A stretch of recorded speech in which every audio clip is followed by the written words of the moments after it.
Bonjour et bienvenue sur Goman. Je suis Dimitri Lamoutis et aujourd'hui j'ai eu envie de répondre à une question que l'on se pose généralement quand on a 50 ans et plus. C'est est-ce que je peux investir dans l'immobilier? Je te dirais oui, mais avant de te donner les réponses, n'hésite pas à liker la vidéo, poser des questions, je serai très content d'y répondre et puis à t'abonner à la chaîne. J'ai 50 ans et plus, est-ce que je peux investir dans l'immobilier? Je te dis oui directement, tout de suite. Pourquoi?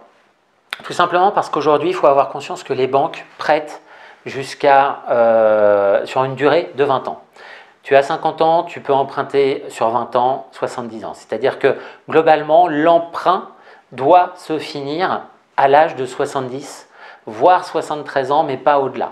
Ça veut dire qu'on a déjà, quand on a 50 ans ou 55 ans, on a cette possibilité d'emprunter jusqu'à l'âge de 73 ans, en tout cas jusqu'à ce que l'emprunt, la fin de l'emprunt, soit à 73 ans.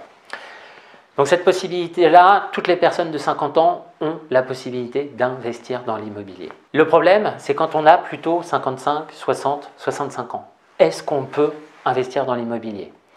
Je te dirais oui, mais c'est un petit peu plus compliqué. Dans ce cas-là, il est nécessaire en fait de jongler avec des sociétés. Des sociétés du type SCI, bien évidemment, que tout le monde connaît, sociétés civiles immobilières, ou alors tout simplement des sociétés du type SARL, SAS, SAU.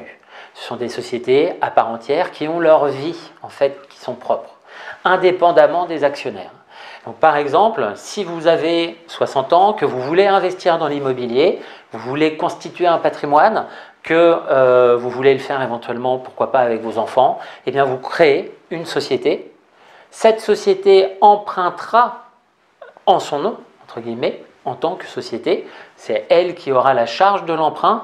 Et comme cette société a une durée de vie généralement de 99 ans, eh bien les banquiers n'ont aucun problème à prêter à la société.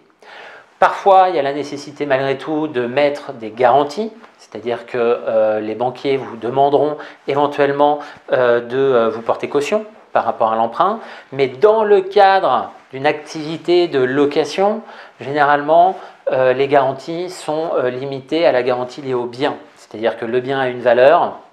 Si vous faites un apport, eh bien cet apport suffira pour garantir la valeur et l'emprunt que vous avez contracté à travers la société. Donc, pour répondre à la question, quand on a 50 ans, il n'y a pas de problème pour investir. D'accord? Vous pouvez investir et faire un emprunt de 20 ans. Par contre, les taux d'intérêt seront peut-être légèrement plus importants que si vous aviez 40 ou 30 ans. Si vous avez plus de 60 ans, il y a une possibilité d'acheter des biens immobiliers, mais à travers une société qui empruntera à votre place. Et là, le banquier vous demandera éventuellement des garanties, c'est-à-dire éventuellement un apport, ou alors être garant sur des biens que vous avez déjà. Donc j'espère avoir répondu à votre question, en tout cas à cette question. J'espère vous avoir éclairé par rapport à ça. Je vous dis à très bientôt dans une autre vidéo.